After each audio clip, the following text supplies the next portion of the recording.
It's Mark and Shane on the Gentleman's Club. Shane, it's been about a little over a week since Kimberly and Beck have been fired for half using racial slurs on their show. They were talking about some of the riots in Rochester and how people were beating up some business owners with 2x4s. This was You can hear what got them fired. Man also confirmed it. She called him the N-word. That's when they really went after her. Okay, let me ask you a question. Yeah. Were they acting N-wordish? There's the beginning of the end, Shane. That's, you shouldn't say that stuff, right? So they got fired, and now they came out with a minute-long apology for saying that stuff, right? And it got it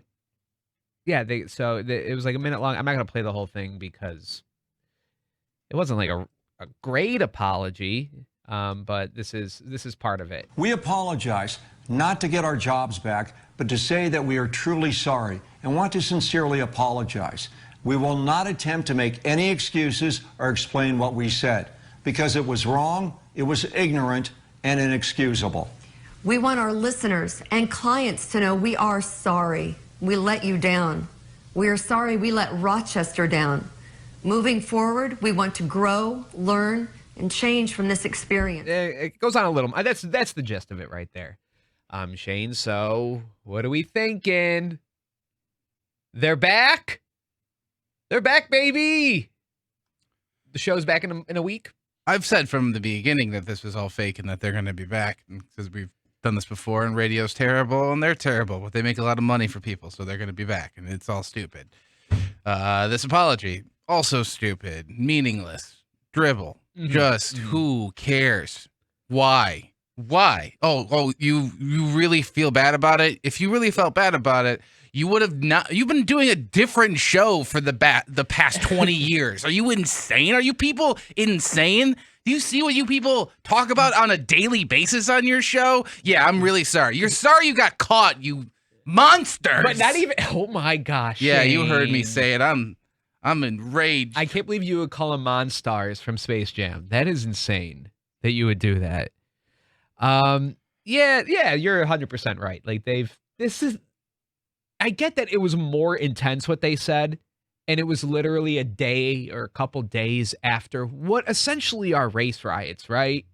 About racial injustice that was in Rochester and riots going on. But they say pretty much the same stuff on the daily. This is not different than what they always say, what they've always been saying. And you say they got caught. They're broadcasting. You know what I mean? It's not like it was said in secret. They're broadcasting this stuff for the last over a decade, 15 years in Rochester. Yeah, and this is also their like 7th apology. Have we ever had to apologize about anything? Ever? Like, have we ever had to go on air and apologize about us doing something bad? You have. What did I have to apologize about? I mean, you made fun of that cancer lady. Did you apologize for that? No. You told everybody to eat bad meat. Did you apologize for that? No. Okay. Well, I'm not saying I haven't done I guess what bad I'm saying stuff. is there's stuff that you should have apologized for. Look, don't eat rotten meat. I don't know how many times I have to say this to people. Well, not apparently a lot, because you told them to do it from the get-go. Do you feel like Rochester has the lamest shock jocks? If these are our they're like 60-year-old retirees.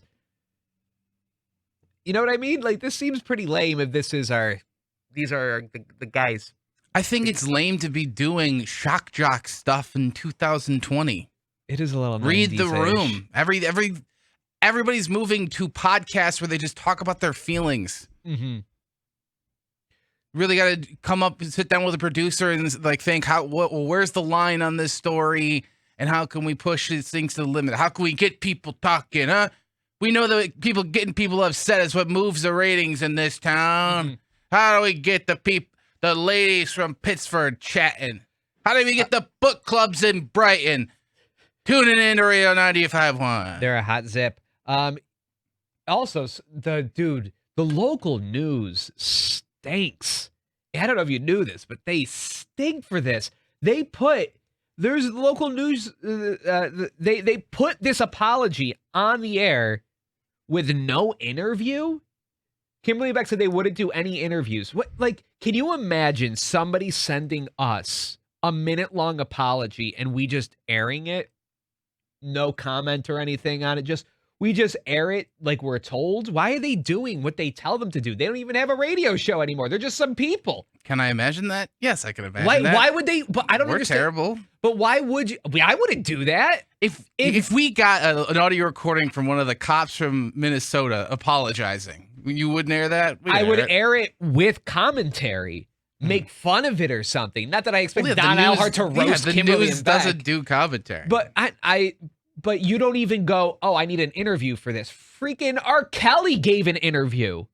You're not going to, Kimberly and Beck don't give interviews, so you can't ask any questions about their apology or why they would do something or make them explain themselves. Right? Nobody interviews them on this. It's just play their piece. That's going to happen too. There's going to be interviews. This is the local news is going to stretch this out as long as they can. They realize that this is a big hit for him. Do you think we get the interview? Should we reach out? We get that sweet interview? We interview Kimberly and Beck? We interview them. Yeah. We interview them. Yeah, they'll agree come to that. here. We'll interview them. Yeah. No, they like us. 94.1 The Zone's Guitar of the Month. This month, the Zone Guitar of the Month is signed by Rover's Holiday Hang.